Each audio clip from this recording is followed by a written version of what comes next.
The night she lost everything. The rain didn't fall, it poured, as if the sky itself was weeping for her. Her dress clung to her trembling body, her hand pressed to the life growing inside her. And through the storm, she saw his face, cold, unflinching, silent. He didn't reach for her. He didn't even blink. And behind him, his mother's voice shattered the world. She thought she knew. GTO'd. Take your lies and your filth and never come back. 6 years later, that same man would lie bleeding on a gurney in her hospital, their eyes meeting for a single heartbeat. And she would have to decide whether the boy sleeping quietly in her arms was the only chance she had to make him feel the love he almost destroyed. Hey everyone. Welcome back to Mr. James' Family Channel. If you're new here, don't forget to hit that subscribe button and turn on the notification bell so you never miss our stories and updates. We have an emotional, heart-wrenching story for you today that will keep you on the edge of your seat. So grab a seat, stay tuned, and let's dive right in. The night Brielle was destroyed did not arrive gently. It arrived like a verdict.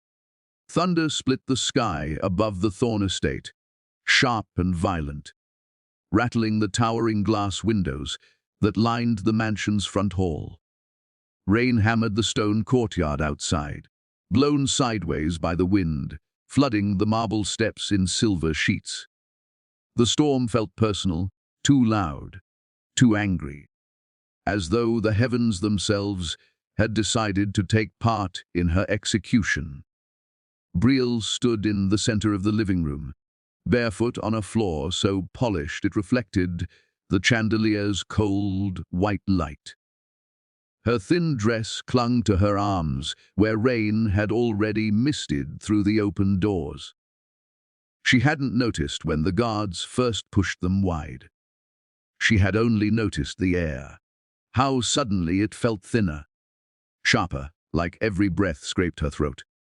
Across from her, Beatrice Thorne waited.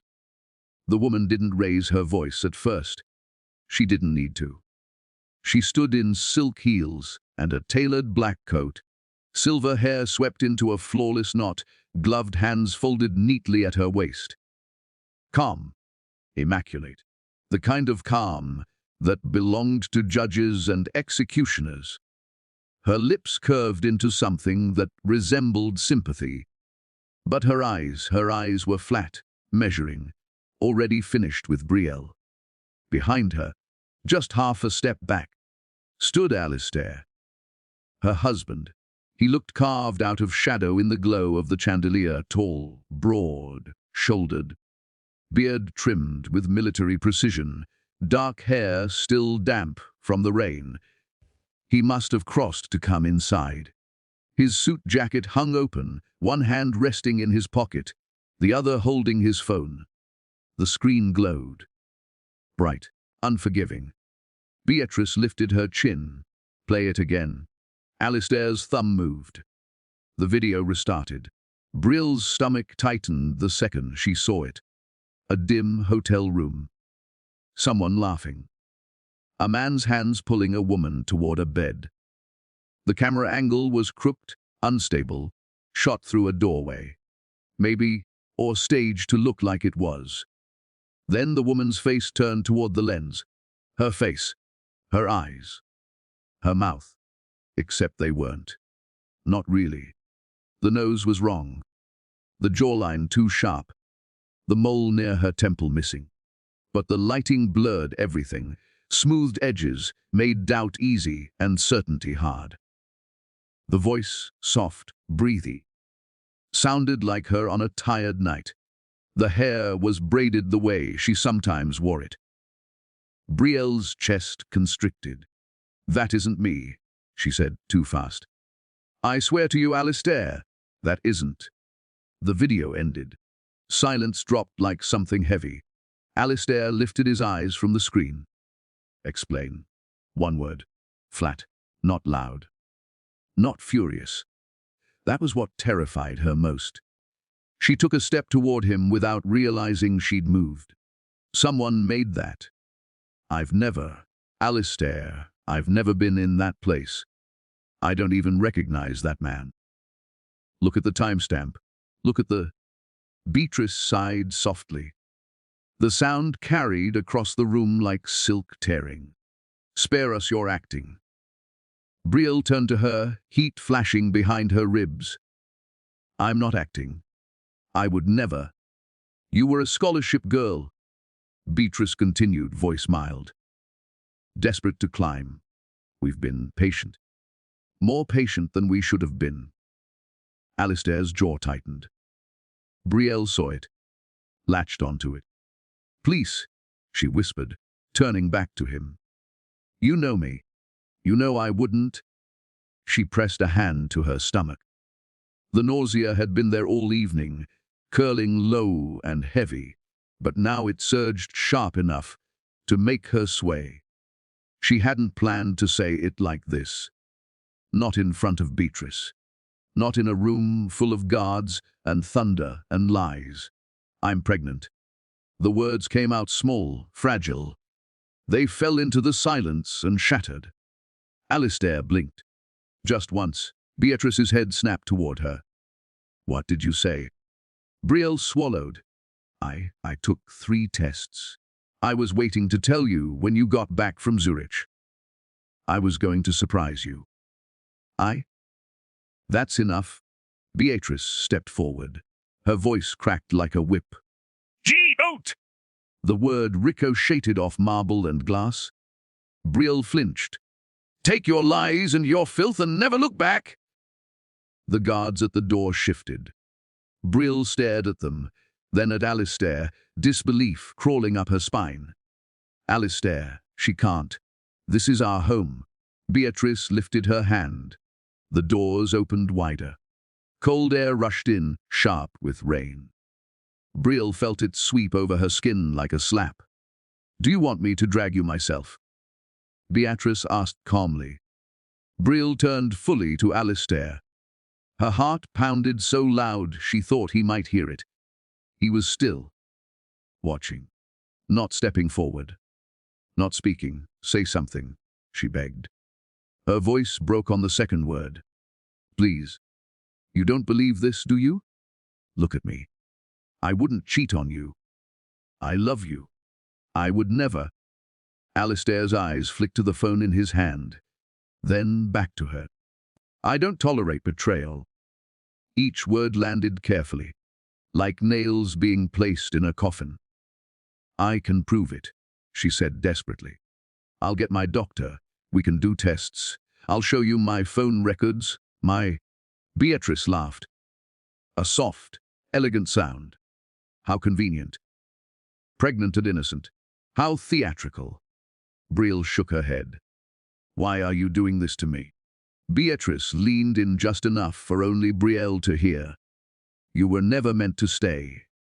Her stomach dropped. Alistair didn't react. Didn't ask what his mother had whispered. Didn't question the timing. Didn't question anything. 2 guards stepped closer. Brielle backed away until her heel hit the edge of a rug. She looked at Alistair again. Once more. Longer this time, searching his face for anything. Confusion. That love. She found nothing. Rain thundered outside. Lightning flashed, turning the windows white. I'm carrying your child, she said. The words trembled. He didn't answer. The guards reached for her arms. Don't touch me, she whispered. She walked, slowly, past Beatrice, past the men in black, toward the door that gaped open to the storm. Water pooled at the threshold. Her bare foot slipped the second it hit the stone outside. Cold stabbed up her legs. Rain soaked her hair instantly, plastering curls to her cheeks, running down her neck. Sliding beneath the thin fabric of her dress, she turned. Just once. Standing in the downpour, waiting. For him to run after her. To call her name. To stop this madness. Inside, warm light framed the doorway. Beatrice stood tall and dry. The guards watched without expression. Alistair remained behind his mother, his face unreadable. His mouth closed.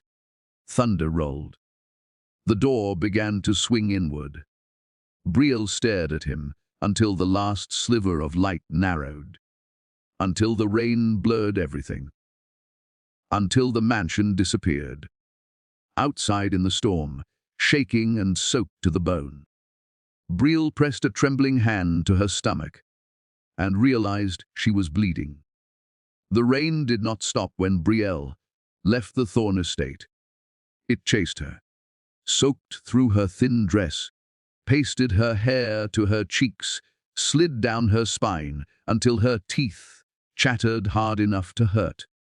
Her shoes were gone somewhere on the drive, lost when she stumbled, or maybe kicked off when the pain surged too sharply for her to care. She pressed one hand to her stomach. Warm. Too warm. Her breath hitched. Not now. Not here. She staggered toward the iron gates, their black bars looming like ribs against the lightning-lit sky.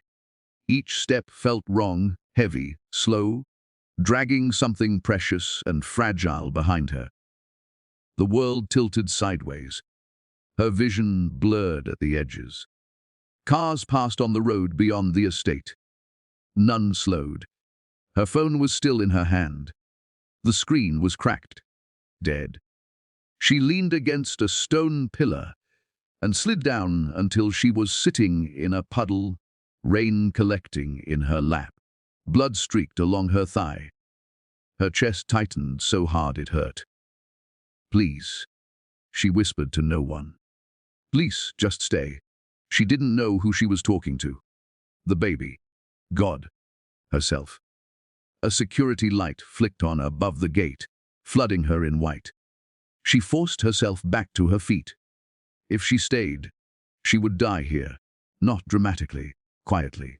Unnoticed, she walked. Down the hill. Past manicured hedges that blurred into shadow. Past the place she had thought would be home forever. Her feet blistered. Her legs shook. She kept one hand pressed low, counting steps the way they taught panic patients in school. 1, 2, 3. Breathe. By the time she reached the bus stop at the end of the private road, her dress was soaked transparent, and the bleeding had slowed to a frightening trickle instead of stopping. She collapsed onto the metal bench, shivered, waited. The bus lights appeared an hour later. The driver stared at her through the windshield. "Mum." She lifted her head. "I need the hospital." He didn't ask questions. The ER smelled like antiseptic and burnt coffee. She slumped at the triage desk, water pooling on the tile beneath her. "I'm pregnant," she whispered. "And I'm bleeding." Everything moved after that. Hands guiding her to a chair. A blanket dropped around her shoulders. A blood pressure cuff tightening around her arm. "Name." "Brielle," she croaked. "Last name." She hesitated. Then shook her head. "I don't have one." The nurse blinked but typed anyway. A doctor with tired eyes pressed 2 fingers to Brielle's wrist. "How far along?" "Think 8 weeks." She almost laughed. She almost cried. "Yes." They took her back. She stared at the ceiling tiles while an ultrasound wand slid cold against her skin. The silence stretched too long. Her heart hammered. Then, the doctor pointed, a flicker. Tiny, furious, alive. Brielle sobbed so hard her ribs ached. She didn't go back to the estate. She didn't call anyone from that life. She went to shelters, church basements, the back room of a laundromat, where a woman named Rosa let her sleep on folded towels in exchange for mopping floors. She sold her textbooks first, then her winter coat, then her wedding ring. That one hurt the most. She held it in her palm outside a pawn shop for 10 full minutes before walking in. The man barely looked at it. 200. It had cost more than her childhood home. She took the cash. She ate peanut butter packets and stale crackers. She studied under flickering lights in hospital waiting rooms while the baby rolled inside her like it already understood the rhythm of urgency. She threw up in public bathrooms. She memorized lab values between contractions of nausea. She learned how to fold herself smaller, how not to be noticed, how to walk past luxury apartments without looking up, how to answer the question, any emergency contact, with silence. Her son was born during a blackout. The storm that night was quieter, but just as relentless. Wind battered the windows of County General while backup generators hummed unevenly. Lights flickered, then died. "Don't panic," a nurse said, voice tight. Brill laughed. She couldn't help it. Panic was all she had left. They delivered Leo with flashlights and headlamps. Sweat slicked her skin. Her hands cramped around the rails. She screamed into a towel. When he came out, small and blue and terrifyingly still, the room froze. "He's not," Brill choked. A doctor rubbed his back. Hard. Again. Nothing. Her vision tunneled. She reached out with shaking hands. "Please." One more rub. A sharp suction. Then a gasp, thin, indignant. "Alive." Brill sobbed his name before she even knew what it was. Leo. It felt right. He curled his fingers around hers like he'd always belonged there. 6 years carved her into someone new. Not softer, sharper. She finished nursing school with a toddler asleep in the library stroller beside her. She learned to run IV lines with one hand and hold a phone between her shoulder and ear while arranging childcare with the other. She learned to smile at patients who called her Angle and ignore the ache in her wrists after 16-hour shifts. She braided her hair tight before work so no loose strand could fall into a wound. Pressed her scrubs crisp every morning. Patients loved her calm. Doctors trusted her instincts. She caught things others missed, skin turning gray before monitors dipped.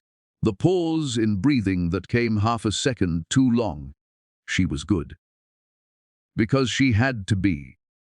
Leo waited for her every afternoon with a book and the same battered lunchbox.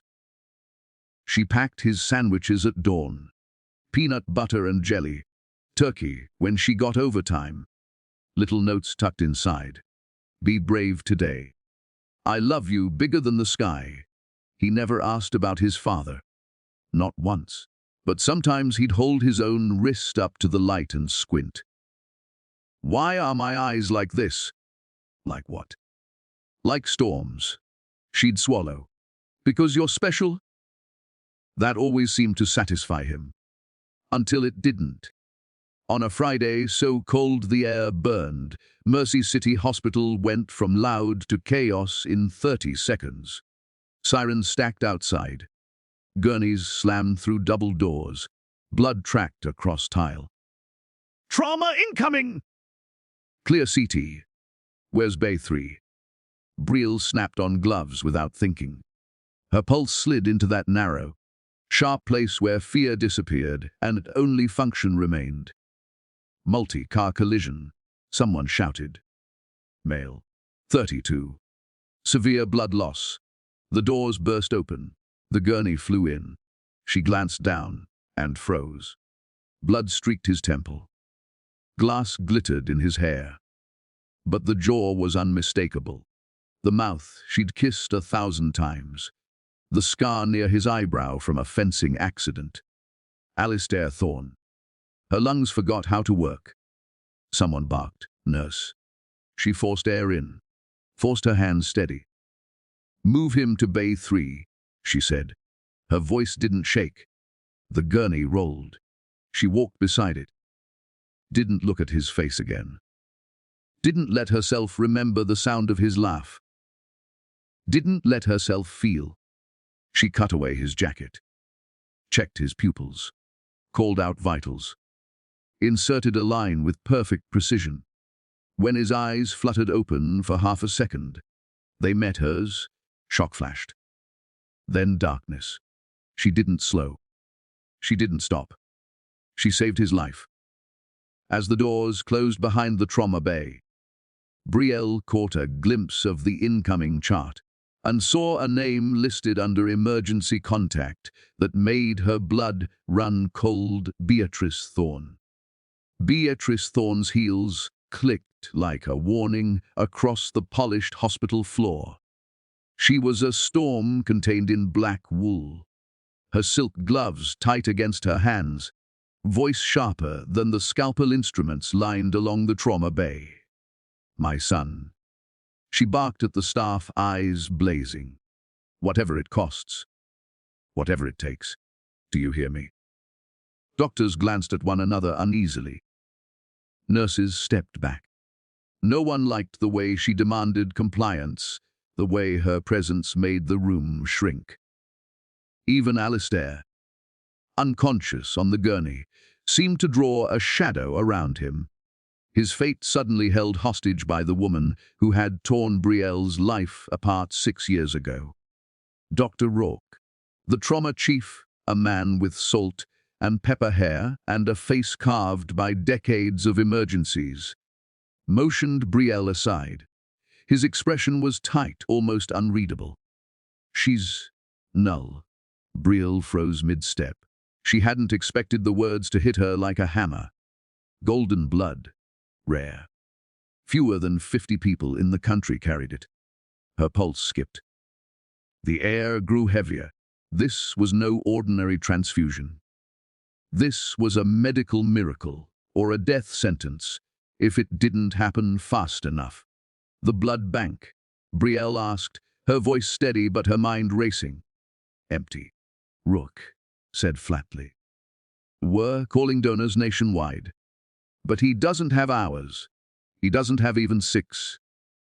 Beatrice's eyes narrowed, sharp as knives. "What do you mean empty? Are you telling me my son could?" Her voice caught, and suddenly she looked almost human, almost vulnerable. Then she clenched her fists, regaining her imperious mask. "I'll fund the hospital for 10 years. Find me blood. I don't care how. I don't care who. Just find it." The hallway was suddenly alive with tension. Brielle's stomach clenched. She could feel it, a tight, sick weight pressing into her chest. She forced herself to breathe. Her son's hand slipped into hers. Leo whispered, small but firm, pulling her back from the edge of panic. That's the man from your bad dreams." Brielle knelt beside him, brushing a wet strand of hair from his forehead. Her throat burned. She swallowed the emotion pressing against her ribs. "Sweetheart, remember when the doctors tested you?" she asked quietly, holding his gaze. He nodded, eyes wide. He understood. Brielle straightened, her chest heavy, but her resolve stronger. Every step she took toward Beatrice was deliberate, measured, deliberate. She would not falter. She would not beg. This was her child, the living proof of the truth that had been stolen from her.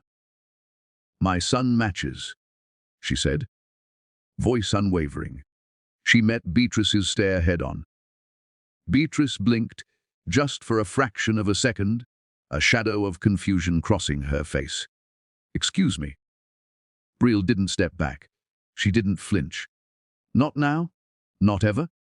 The child you called filth, the one you tried to erase, is the only thing keeping your empire from collapsing." The hospital hallway went deathly silent. Nurses paused mid-step. Doctors froze by monitors. Even the janitor pushing a cart of supplies stopped in his tracks. The words hung in the air, sharp and undeniable. Beatrice's lips parted, a faint hiss escaping, as though she couldn't quite form the words her mind screamed. She opened her mouth, closed it again. Her usual command faltered. The ice in her voice cracked. For once, she wasn't in control. Brill could feel the tension radiating off her. She had not yet spoken of the baby's name, of the secret he carried in his DNA, but the words she had chosen were enough. Enough to stop Beatrice cold, to make her realize that her son's survival wasn't negotiable, that nothing, even her wealth, could erase the reality Brielle carried in her arms. Leo tugged her hand slightly, and she squeezed it, silently telling him they were going to protect each other.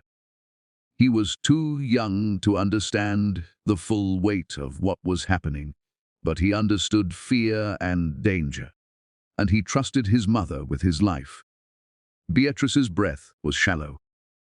Her eyes darted around the hallway, taking in the staff, the monitors, the patients who had briefly stopped their own emergencies to watch the confrontation unfold. Her empire, the wealth, the influence, the legacy she had built on ruthlessness, was suddenly fragile. One child, one tiny boy with golden blood, and the entire narrative she had spent years constructing could crumble. Brill's heart raced, but her hands stayed steady. She knew she held the power now, not through money, not through social standing, but through truth.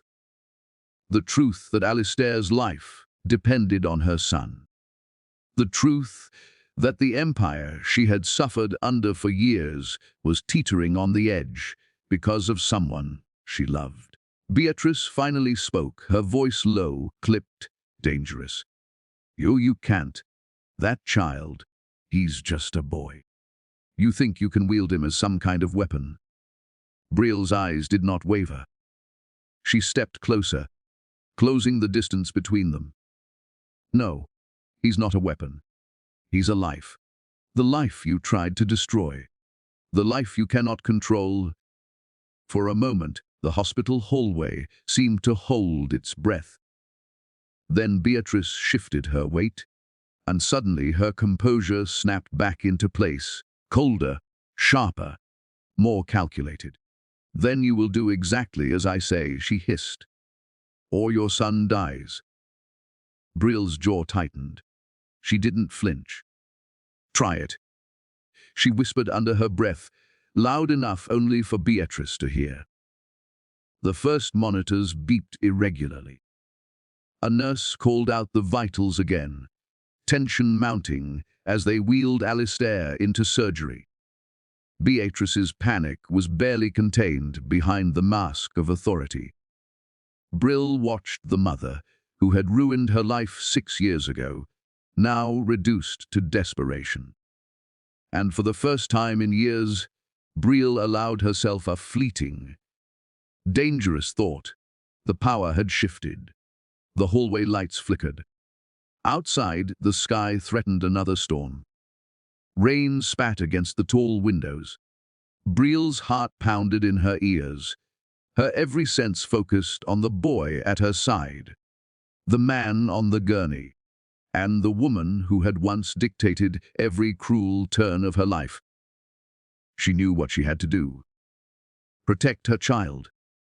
Protect her truth. And ensure that no lie could ever take away the life they had fought to survive. As Brill guided Leo out of the hallway, her eyes caught a flashing notification on the hospital computer. A donor match had just been reported, and the name listed made her blood run cold. Alistair Thorne himself. Brielle's heart slammed against her ribs as she froze in the narrow supply corridor, the cold scent of antiseptic and latex filling her lungs. Beatrice's voice sliced through the tension like steel. "I'll wire 10 million tonight," she whispered, every word measured, venomous, a promise wrapped in threat. Give the blood and leave. No names. No questions. Brielle's eyes narrowed. She could feel the cold hum of Beatrice's authority in the air, the kind that had crushed her 6 years ago. "You haven't changed," she said quietly, almost a warning. Her voice was calm, but every inch of her ached with fury and fear, and the burden of truth. Beatrice stepped closer, the perfume she always wore clinging to the air, suffocating, a reminder of the power she wielded with ease. "Do you think you can defy me here? In my son's life?" Brielle's gaze did not waver. Not now. Not ever. But then, before security could react, a small hand tugged at hers. Leo. The 6-year-old boy, her son, her anchor and her secret, had slipped free, his tiny fingers entwined with hers for a heartbeat before letting go. He wandered forward with the innocent curiosity only a child could possess, unafraid of the tension in the hallway, unafraid of the woman who had once ruled Brielle's life with fear. Brielle's chest constricted. She whispered under her breath, "Stay close, Leo." But he had already gone, stepping into Bay 3 with the quiet confidence of someone who belonged where he had been denied for far too long. Alistair stirred on the gurney, his dark lashes fluttering as his consciousness returned unevenly, groggy, foggy, like a man waking from a dream too vivid to trust. His eyes blinked once, then again, adjusting to the harsh lights, the smell of antiseptic, the distant clamor of monitors and staff moving with tense precision. And then he saw him, a small boy, standing near the IV pole, gazing up at the man with the weight of something far beyond his years, something almost terrifying in its innocence and certainty. The resemblance hit Alistair like a physical blow. Same jawline, sculpted in miniature. The same eyes, sharp and intense, storm, grey and reflective, but softened by a child's vulnerability. And then the birthmark, crescent-shaped, low on the neck, a mark every thorn bore. Alistair's voice was hoarse when he finally found it. "What's your name?" The boy tilted his head slightly as reading him for truth. "Leo," he said, small, steady, unafraid. Time froze. Brielle rushed in, breathless, arriving just as Alistair's gaze lifted from Leo to her. 6 years. The weight of betrayal, heartbreak, and stolen moments collapsed into a single, jagged heartbeat. Every memory, every injustice, every shattered hope was there, pressing between them, demanding acknowledgement. She didn't speak. She didn't need to. The truth was alive in the room, breathing, undeniable. Alistair's eyes darkened as he reached out instinctively, trembling as if the recognition alone might fracture him. The boy's hand remained at his side, tentative, watching. His mother's presence grounded him, but even he could feel the tension, the force pulling the adults together and tearing them apart all at once. Beatrice hovered near the doorway, fury and panic mixing in her glare. Her plan to control, to manipulate, to buy her way out of disaster was failing. Everything she thought she knew had shifted in a single heartbeat. Alistair's voice broke the silence again, a whisper edged with shock. This can't be." Brielle's chest heaved. She kept her composure, her instincts as a mother and as a nurse kicking in. She didn't let the chaos of the moment distract her from what had to be done. The monitors, the IV lines, the potential for disaster, all of it mattered. But right now, her son mattered most. Leo, sensing the tension, stepped closer to his mother. He didn't run. He didn't hide. He simply looked at the man on the gurney, and then at Brielle, as if silently asking permission to be seen. Alistair's hands flexed above the bed, reaching instinctively toward the boy, as though to hold him, but unsure. Shock, disbelief, and a flicker of hope clashed across his face. The realization hit in waves this child. This small boy with golden blood, and a mother who had survived everything Beatrice had thrown at them, was his son. The hallway seemed to hum with the tension, every staff member frozen in a tableau of fear, awe, and anticipation. A life once hidden, now standing in the stark, fluorescent light of truth, a living testament to betrayal, courage, and survival. Beatrice took a step forward, lips parted, her perfect composure cracking. "That child," she whispered. "He can't." Brielle's voice cut through without turning, sharp and steady. "He exists, and he saved the only person who could have mattered, because you lied." Alistair's gaze, still locked on Leo, softened just slightly as comprehension settled in, mingled with fury. Questions, anger, and the unspoken weight of lost years pressed down on him. He had been denied the truth for too long. Brielle stayed calm, steadying Leo with a hand on his shoulder. "Stay close," she said softly. "Everything else can wait." The monitors beeped softly, a rhythm to steady hearts. But Alistair's eyes never left the child. Recognition and disbelief warred within him. The storm outside mirrored the storm inside the room. Lightning flashing against the windows as if nature itself demanded attention. Demanded acknowledgement of the truth standing before them. Beatrice's plan, her control, her money, her influence, was slipping. Every step she had taken to dominate had failed in the face of one undeniable fact: Leo existed. Alive, breathing and undeniable. Brielle's own chest ached, but she did not waver. This was her son, the boy who had been hidden from a father too young to know him, from a woman too cruel to care. And now, all that secrecy, all that manipulation, was collapsing around them. Alistair's lips parted again, this time with an edge of realization sharpened by years of lies. Why? Why didn't anyone tell me? Brielle shook her head slightly, a mixture of sorrow and relief twisting in her features. "Because they wanted you to believe a lie," she said simply. For the first time in 6 years, Alistair understood the full depth of betrayal.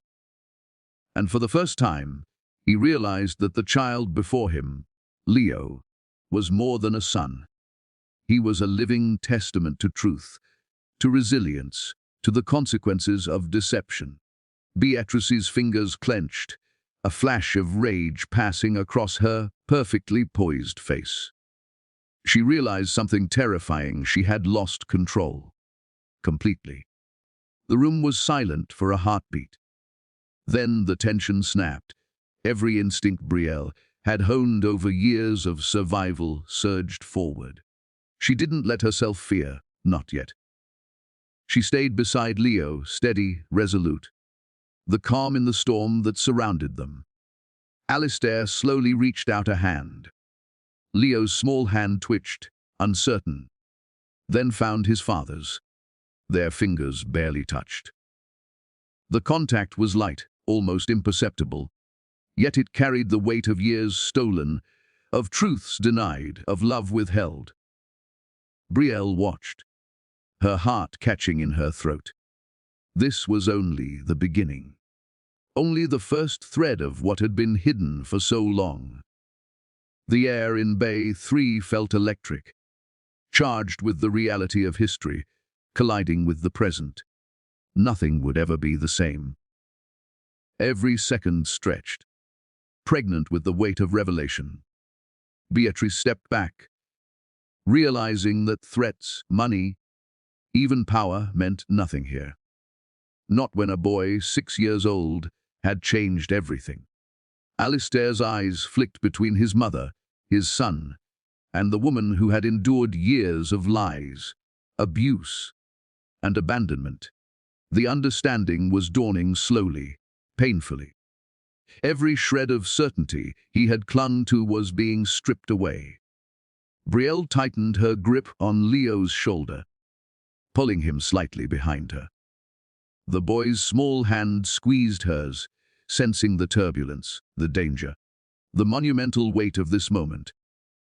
Alistair's lips moved, whispering something incoherent, a question, a plea, a recognition, and then monitors beeped sharply, pulling the staff back into motion. Brielle's mind raced. She had to protect her son. She had to protect the fragile thread of truth they now all walked on. As the medical team hustled to stabilize Alistair, Brielle caught a glimpse of a security camera feed blinking in the corner, and saw Beatrice whispering into a phone, her eyes cold and calculating, as if plotting a move that could undo everything in this room. The storm outside the hospital windows had quieted, but inside, the tension was deafening. Fluorescent lights flickered over the sterile hallways, reflecting off polished tile floors and the anxious faces of doctors, nurses, and staff who were now all aware, at least partially, of the chaos swirling around Bay 3. A new presence entered, moving through the corridor with quiet authority. Marcus Hale, a board member Alistair trusted more than most lawyers, stepped into the room. Tall, meticulous, eyes sharp and calculating.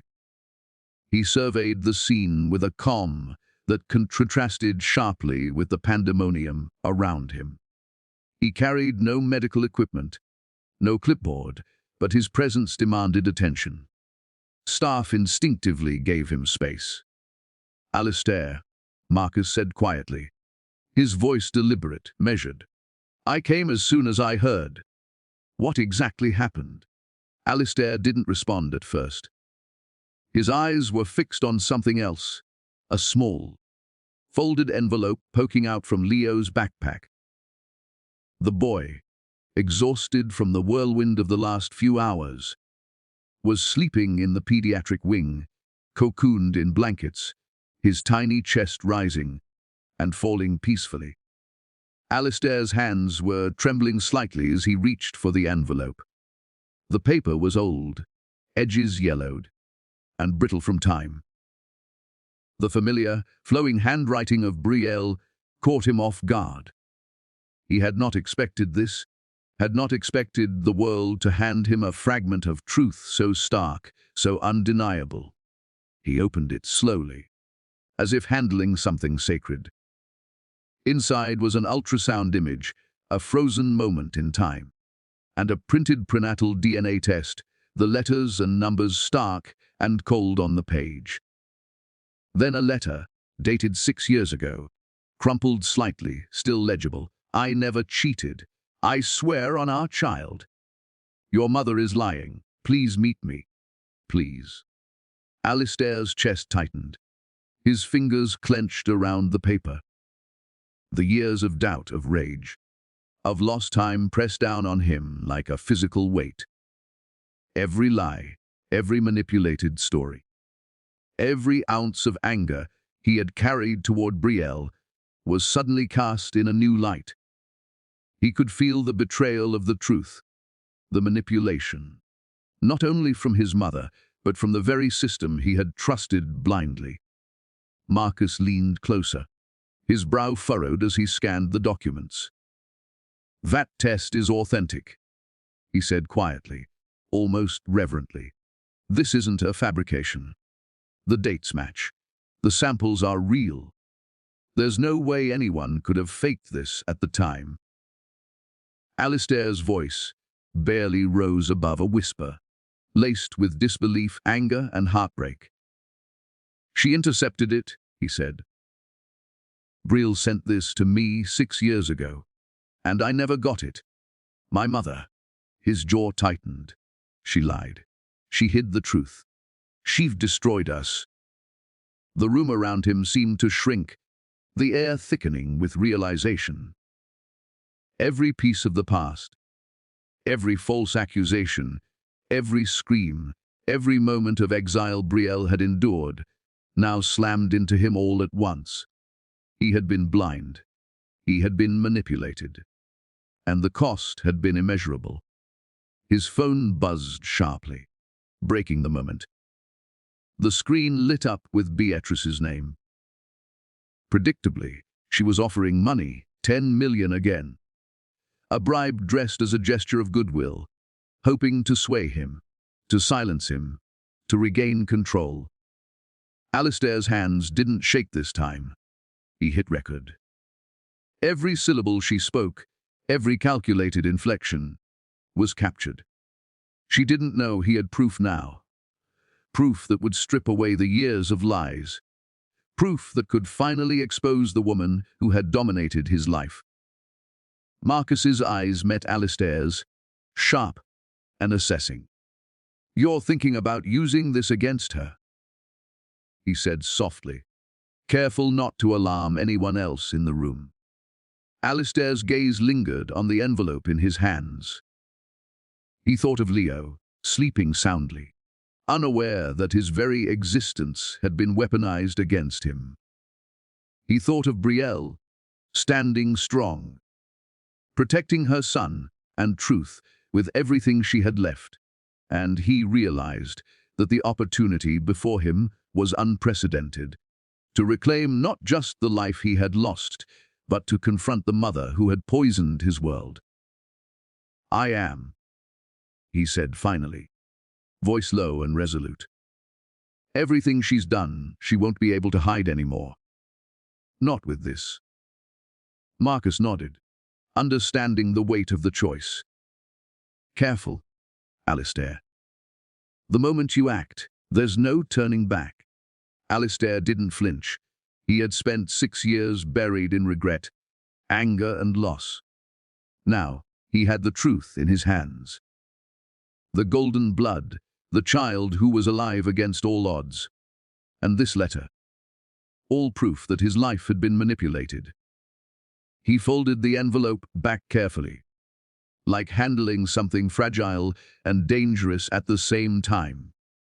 His thoughts raced. How had it been hidden for so long?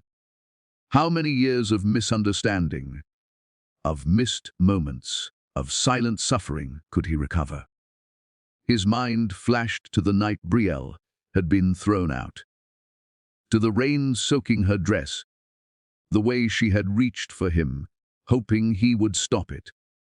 He remembered his own silence, the hollow obedience to his mother's manipulations. Rage, guilt, sorrow, all collided into a single, crushing wave. Alistair pressed a hand to his chest, steadying himself. He thought of Leo, the small boy whose very existence proved both their resilience and the mother's lies. He thought of Brielle, waiting somewhere nearby, who had kept them alive despite everything. And then he looked at Marcus, eyes sharp. "We move carefully, but we move," he said. "No one can touch her empire, or him, until she answers for this." Marcus's lips pressed together. "Agreed. But the moment you act, Alistair, remember, she's not just your mother. She's a strategist. She'll retaliate in ways you can't predict." Alistair's gaze hardened. He knew that. He had spent years fearing his mother's wrath, her control, her ability to manipulate. But now, with proof, with truth, he had leverage. And for the first time, he felt the raw surge of possibility, a chance to rewrite everything. The storm outside picked up again, the wind rattling the windows and sending sheets of rain across the city. It mirrored the storm inside him, a hurricane of revelation, anger, and the faint flicker of hope. He tucked the letter carefully into his jacket pocket. The envelope, the DNA test, The ultrasound, proof of every injustice, every stolen truth, every lost year. And with that, he knew the next steps had to be precise, careful, and devastating. Alistair's mind raced with questions, strategies, and memories. How had Beatrice intercepted the letter? Who else knew? How many lies had she spun to maintain control? Every answer he uncovered would shift the balance of power, and he would need allies. He looked at Marcus again. "I need you with me," he said quietly. "Every move, every decision. No mistakes, not this time." Marcus nodded. "You'll have my full support. But Alistair, be prepared. This is bigger than anything we've faced." Alistair nodded. He thought of Leo sleeping, of Brielle fighting silently, of the years lost, and the truth finally revealed. The weight was immense, but it felt possible. He could reclaim the life he had been denied, and ensure that those who had lied, manipulated, and destroyed paid for every single act. His phone buzzed again. Another call from Beatrice. This time, the message was different. Threats, veiled and sharp, but he had anticipated them. He hit record again, feeling a surge of control he hadn't known he could wield. He glanced toward the pediatric wing, toward Leo, and then back at Marcus. "We start tonight," he said, voice firm, eyes blazing. "She won't see it coming." Marcus exhaled, a mixture of tension and anticipation. "Then let's make sure she doesn't." Alistair turned his gaze toward the envelope again. His chest tightened. Everything hinged on this proof. Every confrontation, every reckoning, every truth demanded patience and precision. He straightened, determination radiating from him. For 6 years, the truth had been hidden. For 6 years, his son had been denied him. Now, he would make sure that every lie, every deceit, every manipulation was exposed. And for the first time in years, Alistair felt a flicker of hope, fierce and undeniable. As Alistair tucked the letter into his jacket and stepped toward the elevator, the hospital intercom crackled, and Beatrice's voice echoed through the halls, icy and lethal. "Alistair, do you really think you can humiliate me without consequences? Think again." The hospital lobby had transformed overnight. What had been a sterile corridor of white tiles and harsh fluorescent lighting was now a battlefield of power and wealth. Suites lined the edges of the hall, directors with crisp ties, lawyers with tablets in hand, investors clutching folders thick with numbers and projections. The tension was palpable, a current flowing through the room that no one could ignore. Whispers ricocheted off the walls, quiet but charged with fear, curiosity, and anticipation. Beatrice Thorne stood in the center like a queen on a gilded throne, her posture perfect, her expression a mask of control.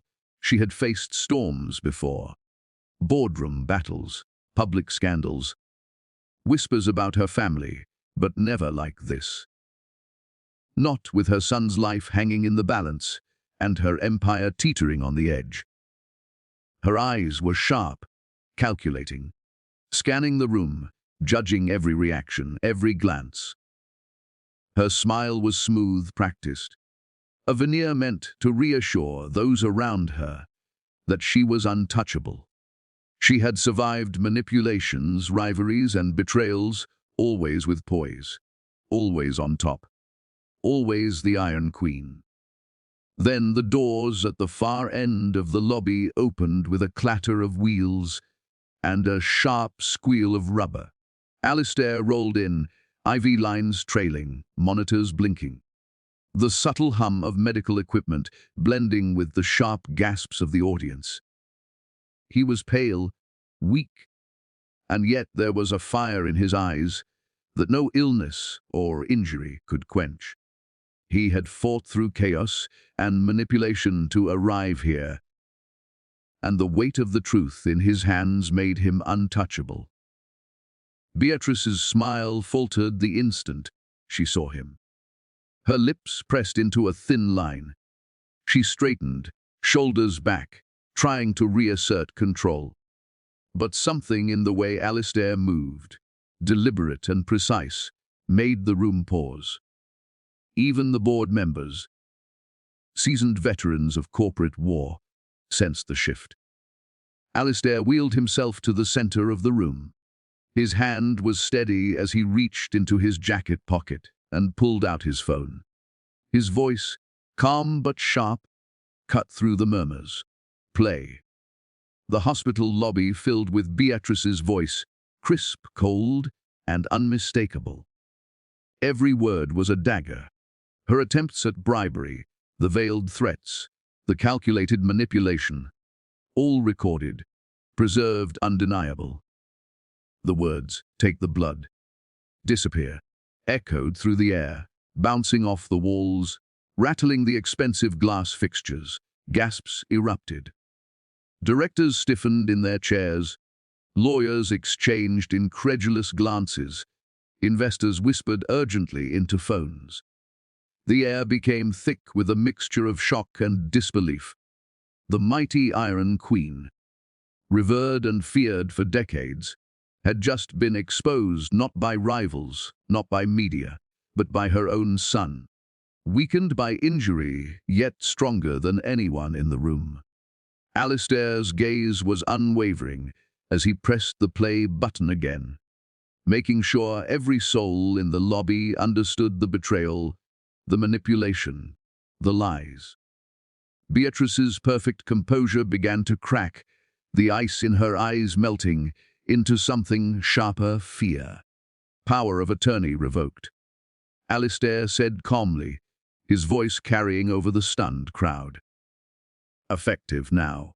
The words landed like a hammer. Papers fell from hands. Mouths opened and closed, searching for something to say. The legal implication was immediate and monumental. Beatrice no longer controlled the empire she had built with ruthless precision. Every property, every investment, every corporate decision was suddenly beyond her reach. Beatrice's face twitched, the mask of calm slipping as she lunged forward, voice raised, desperate. "I did this for you, Alistair! Everything I did, it was for you!" Alistair's voice cut through her tirade, steady and unwavering. "No, Mother. You did it for control. You did it to satisfy your ego, to manipulate, to dominate. Not for me." Security moved instantly, stepping between them with quiet precision. Beatrice struggled, eyes wide with shock and disbelief. "You can't do this!" she hissed. "I built everything you have, everything! You can't just take it away!" Alistair didn't flinch. His chest rose and fell steadily, his voice a calm storm. "I can, and I just did. You are banned from every Thorn property, every estate, every office, every asset that belongs to this family, off limits." Effective immediately. Her knees weakened for a moment. She stared at him as if he had stabbed her, as if the betrayal itself were a physical blow. Her carefully constructed empire, her legacy, her control over life and wealth, all stripped away in a single moment, in front of witnesses who would remember this forever. Alistair's eyes met hers, unblinking, unyielding. There was no hesitation, no remorse, no wavering.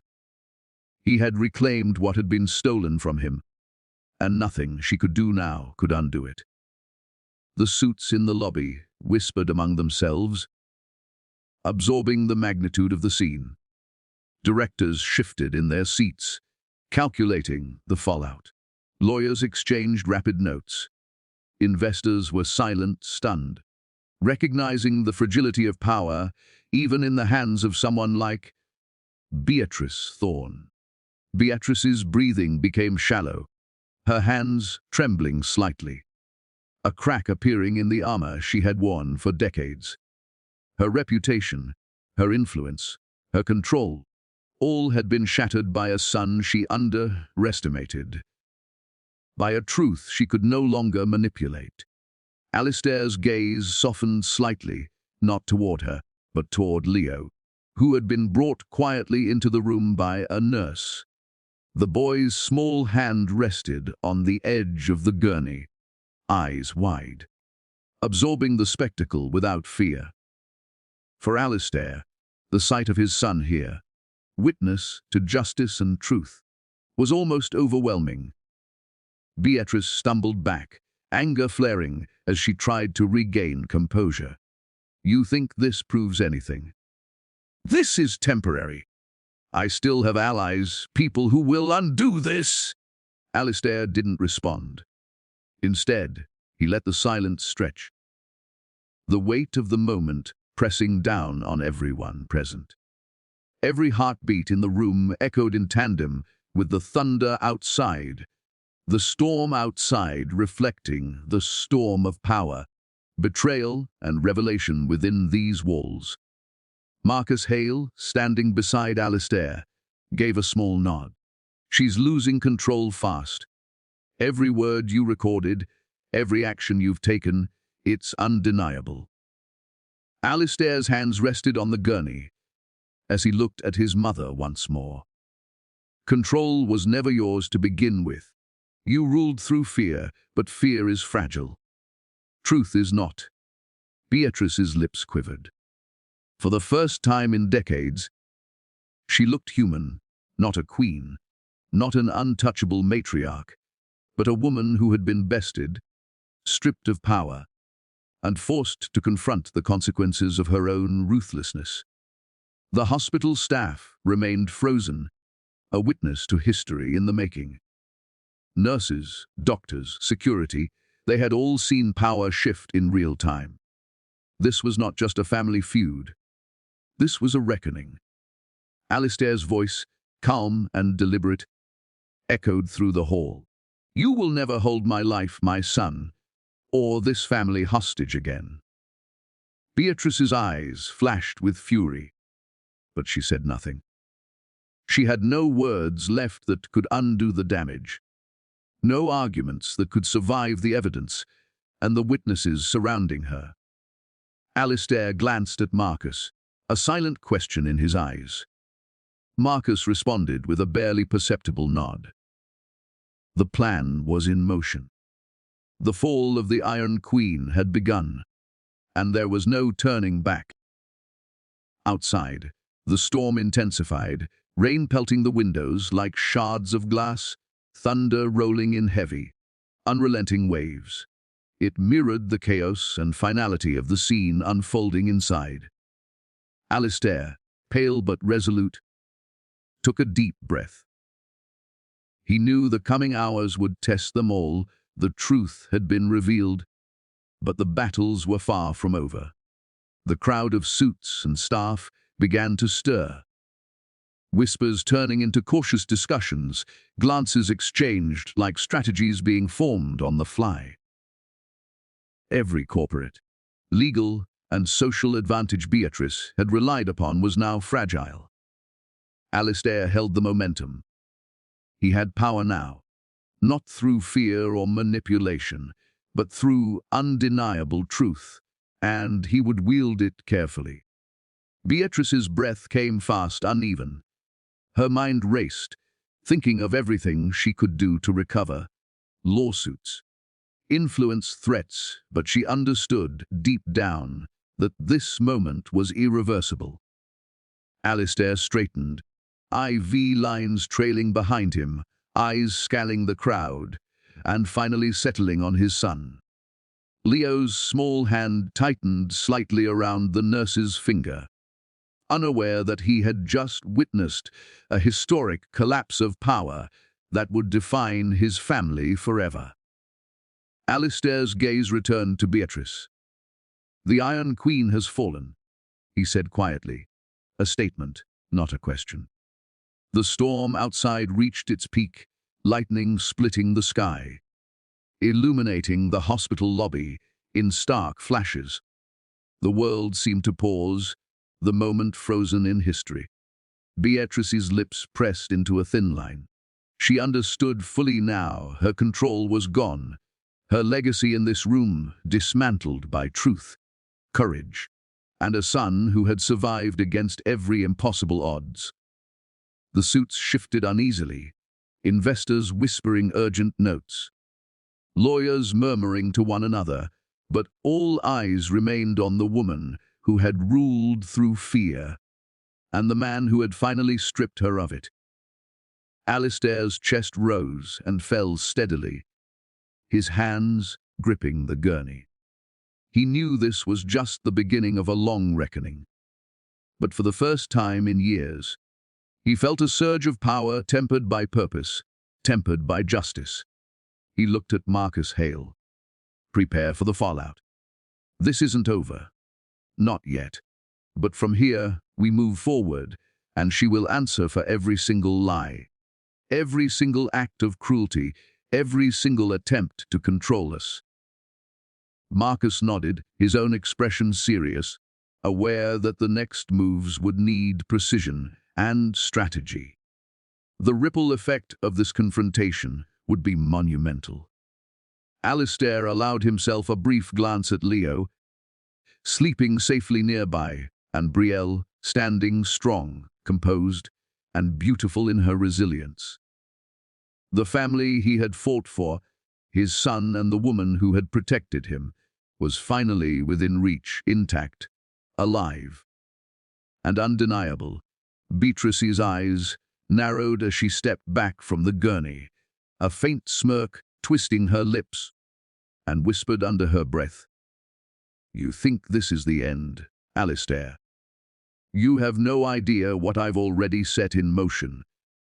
Brielle's apartment smelled of warm laundry soap and simmering tomato soup, the faint tang of iron from the kitchen sink mingling with the softness of childhood. Memories tucked into every corner. The walls were lined with mismatched bookshelves, stacked with novels and medical journals, evidence of sleepless nights and relentless study. A single lamp cast golden light over the small living room, illuminating the cracks in the wooden floorboards where Leo had left tiny scuff marks over the years. Alistair stepped in, and the air seemed to change. He wasn't in a boardroom. He wasn't surrounded by cameras or the glare of investors. This was real. This was a world he had been denied, a home held together by courage, survival, and love he had once taken for granted. Every polished suit, every tailored shirt, every ounce of wealth he wielded meant nothing here. He was stripped to the core, a man confronting the consequences of 6 years of lies and absence. He dropped to his knees on the worn carpet, the sound of his weight against the floor echoing softly in the quiet apartment. It was a gesture of humility, of surrender, of acknowledgement of the wrongs he had committed. His dark eyes, still storm-gray but softened with vulnerability, locked on Brielle. "I was wrong," he said, voice low and uneven, raw with emotion. Brielle's arms crossed over her chest. The familiar shield she had carried for years now bracing her heart from him. She didn't move. She didn't speak. She had seen apologies before, empty and rehearsed, delivered by men who could manipulate words better than truth. But there was something different in him now, something real, fragile, and terrifyingly honest. "I failed you," he continued, the words trembling on his lips, as though admitting them could physically break him. He swallowed hard, the motion catching in his throat, and for the first time she saw the weight of the years on his shoulders. This was no performance. This was a man finally seeing the wreckage of his own mistakes laid bare before him. A moment of silence stretched between them, thick and charged. Outside, the city hummed with life, distant sirens and car horns threading the quiet of their bubble. Inside, time seemed to stop. Every heartbeat, every breath, every unsaid word hung suspended, heavy with anticipation and raw emotion. Alistair reached into his pocket, producing a crisp check. He slid it across the table toward her. The paper crisp, clean, a symbol of wealth, but also of guilt, of recognition of the past wrongs he had tried to buy away. She looked at it, her lips pressing into a firm line, and pushed it back toward him. "You gave me one like that 6 years ago," she said quietly, her voice steady, but layered with the sting of memory. It wasn't anger, not exactly. It was a reminder, a wound that still throbbed. "You tried to solve love with money then, and it failed." Alistair's hand hovered over the check, reluctant to reclaim it. He exhaled slowly, a long, shuddering release. "I understand," he whispered, almost to himself. "I finally understand." Brielle's gaze softened just slightly, but she did not move to him, did not extend a hand. "You can be his father," she said, the words measured, heavy with caution and authority. "But you won't be my husband. Not until you learn that love isn't a transaction. You can't buy it, control it, or discard it at will. Not with him, not with me." Leo peeked around the doorway, his small face framed with soft curls, wide eyes reflecting curiosity and hope. He had been quiet, observing, learning the rhythm of their reunion, the delicate balance of trust and truth. He held himself still, unsure whether to step forward, unsure of the fragile dynamic unfolding before him. Alistair's voice cracked, a fragile thread of emotion threading through the husky tones. "Can I come tomorrow?" he asked, tentative, almost pleading. The question carried all the weight of years lost, of opportunities missed, of a man begging for redemption in the form of a second chance. Brielle's lips pressed into a thin line. She paused, feeling the truth of her heart clash with the lessons of the past, with the fear of being hurt again. But she also saw the sincerity in his eyes, the rawness of his kneeling form, the acknowledgement of every wrong done, and the willingness to begin again, not with money, not with manipulation, but with honesty. She nodded once, just once. A single movement, a subtle gesture that carried the weight of permission, a tentative bridge between the past and a future that had been denied for far too long. Alistair's chest rose and fell in relief, the tension in his shoulders easing slightly. He remained on his knees, not as a supplicant, not as a defeated man, but as someone willing to learn, willing to prove that love could be earned, not purchased. Leo, sensing the subtle shift, stepped forward cautiously. He rested a small hand on his mother's leg, a silent anchor of trust and continuity.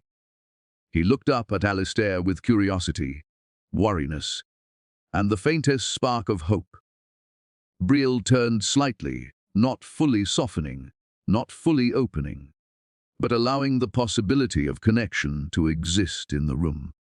This was a fragile start, but it was a start nonetheless, a beginning of rebuilding trust, of navigating the delicate lines between redemption and forgiveness. Alistair's eyes followed Leo, then returned to Brielle. He allowed himself a tentative smile, careful, restrained, as if testing the waters of a world he had been denied. "Tomorrow, I'll be here," he said quietly, his voice steady now, grounded in resolve rather than fear. I'll do whatever it takes. I just want a chance to be a father to him, to be worthy of it." Brielle exhaled slowly, the sound soft but full of tension, carrying years of pain, endurance, and the fragile hope of reconciliation. "You have one chance," she said simply. "Tomorrow. We'll see if you can take it without trying to buy it." Alistair nodded, understanding. He remained kneeling, feeling the weight of responsibility pressing down, the gravity of this moment settling into his bones. This was not the boardroom. This was not his empire. This was real life, and real life demanded sincerity, patience, and a willingness to be vulnerable. Outside, the city continued its hum, indifferent to the monumental small victories and fragile beginnings occurring in Brielle's apartment.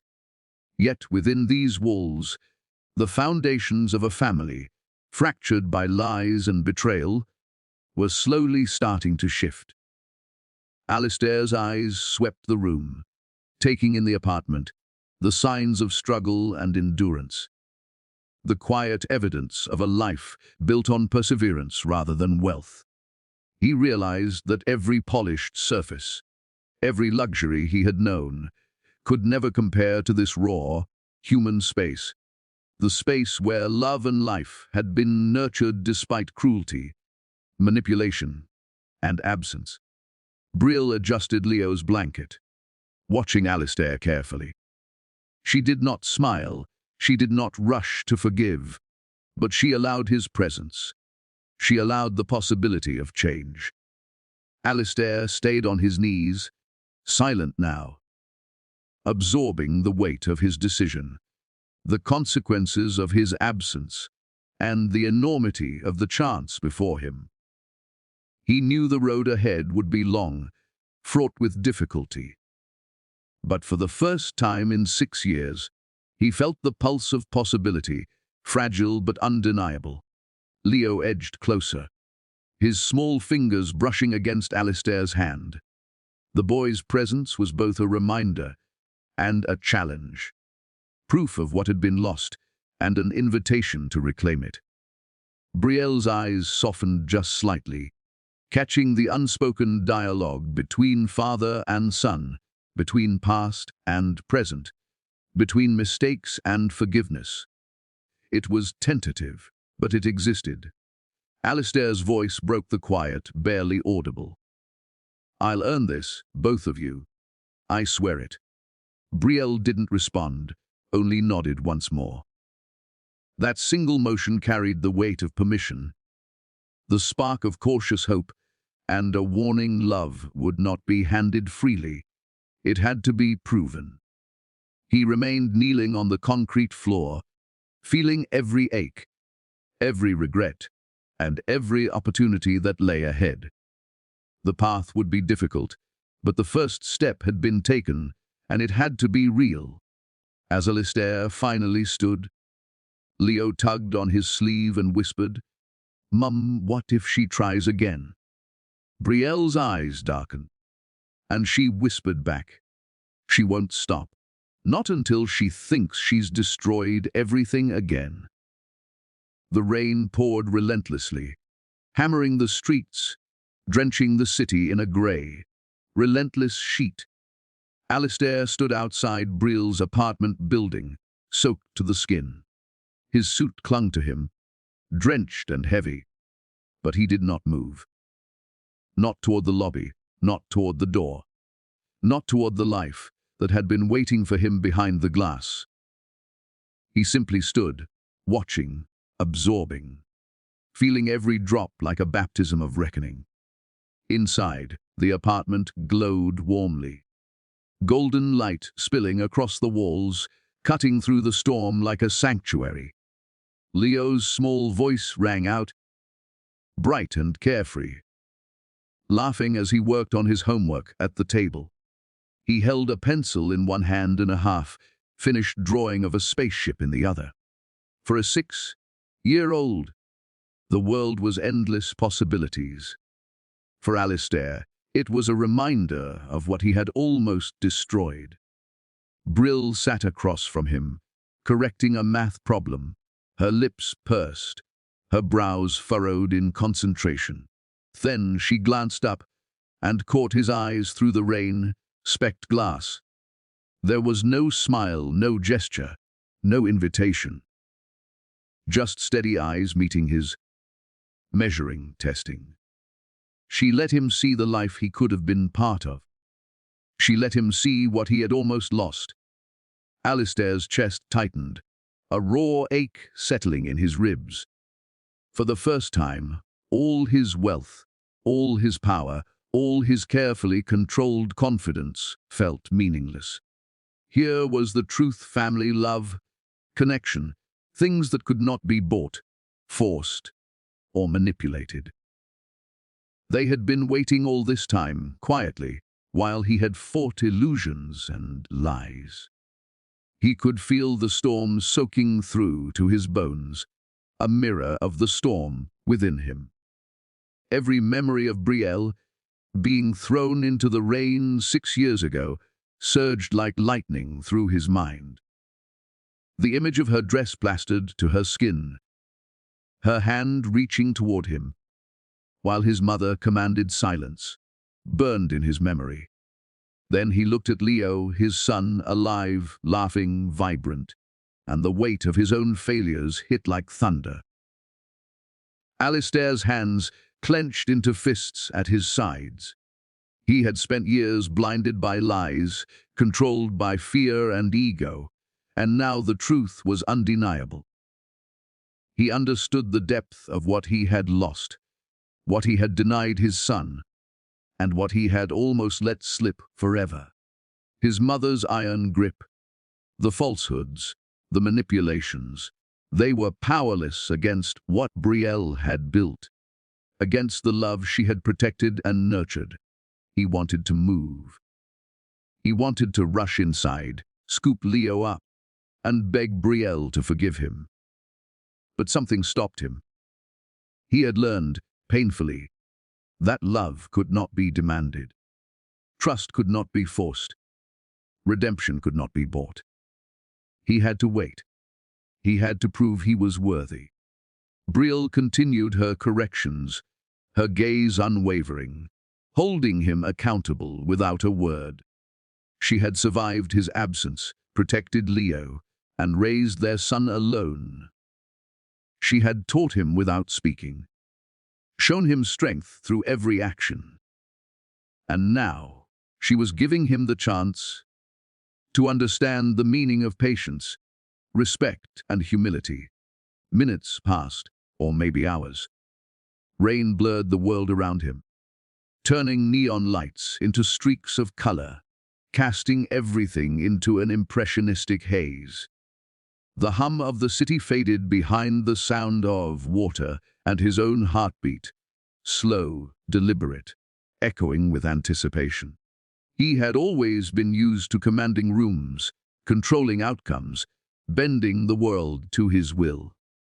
But here, outside this window, he had nothing to control but himself. Leo laughed again, glancing up at Brielle, then back at his paper. Alistair could see it clearly now, the boy's heart, unbroken, full of wonder.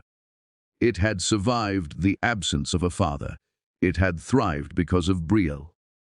And yet, it ached to be whole, to have a father who understood presence, commitment, and love beyond wealth or power. Alistair shifted slightly, the rain soaking through his hair and running down his temples. But he stayed still. He understood now that waiting was part of the test, the ultimate act of humility. He had been impulsive in the past, commanded by anger and pride. He had taken lives, decisions, and people for granted. This time, he would wait. He would prove himself through consistency, through patience, through steadfastness. Brielle caught his gaze again. Their eyes locked across the glass, silent dialogue flowing between them. She saw the man who had been broken by lies, but now tempered by truth. She saw remorse, yes, but also determination, a willingness to change. The smallest flicker of acknowledgement passed between them. Not trust yet, not forgiveness yet, but recognition. Recognition that he was ready to try. Alistair exhaled slowly, feeling the weight of the storm and the enormity of what lay ahead. He could not rush love. He could not demand redemption. He could only show up, only live in truth, only be present for his son. Leo suddenly looked up, sensing something in the air, and waved timidly at the window. Alistair hesitated, heart caught between fear and hope. He returned a slow, careful nod, no grand gestures, no theatrics, only the raw honesty of presence. It was enough. For now, it had to be enough. Brielle returned her attention to Leo, still watching Alistair through the glass, but allowing herself a tiny relaxation of the shoulders. She did not smile. She did not call him in. She allowed him to wait, to earn, to prove. The rain outside continued to pour, drumming against the windows like a heartbeat, steady, relentless, real. Alistair's reflection in the glass merged with the images inside. The boy laughing, Brielle correcting, the warmth of family life. He realized something profound. Love was not about ownership. Redemption was not about instant forgiveness. Trust was not a prize to claim. Everything worth having required patience, respect, and consistency. He knelt slightly in the rain, letting it soak him completely, and felt the clarity of humility settle in. He had been ruthless, broken, and blind. Now he was nothing but present, nothing but willing to learn, nothing but ready to rebuild what had been shattered. Inside, Brielle watched Leo carefully, teaching, nurturing, while keeping one eye on Alistair. There was tension, yes, but also a subtle acknowledgement that the man who had once been so cold, so distant, was now willing to change. That willingness, fragile but undeniable, was the beginning of something real. Alistair remained outside as dusk settled over the city. Rain streaked down his face. Mingling with tears he did not hide. The billionaire had learned patience. The father had learned humility. The man had learned that some things could never be rushed, forced, or bought. For the first time in his life, Alistair waited, not for control, not for power, not for compliance, but for love, for trust, for the slow, careful reconstruction of a family almost lost. Minutes turned into hours. The rain softened but did not stop. A gentle reminder that storms could cleanse, but healing required time. He did not flinch. He did not move. He watched. He waited. He hoped, fully aware that the hardest victories were always internal. Leo finished his homework, and Brielle gathered the papers, setting them aside. She glanced toward the window again, meeting Alistair's eyes one final time before retreating slightly, a silent agreement forming. He would have the chance, but only through presence, patience, and proof. Alistair exhaled, feeling the weight of 6 years of mistakes lift slightly. He had no promises, no guarantees, only the truth, the storm, and the chance to earn a place in the life he had almost destroyed. And that was enough for now. The city lights flickered on, reflecting in the puddles around his feet. Rain ran down his face, washing away remnants of arrogance and pride. In that moment, he understood the profound simplicity of love, presence, patience, and the courage to wait. And for the first time, Alistair was ready to do just that. Brielle turned away from the window, gathering Leo in her arms. She whispered softly, almost to herself, "If he's truly here to stay, he'll prove it, and only then will our hearts open fully." Outside, Alistair stood still, soaked silent but alive with purpose. The storm had ended, but the rebuilding had just begun. This final chapter closes with hope, redemption, and a powerful message: love cannot be rushed or bought. It must be earned through presence, patience, and integrity.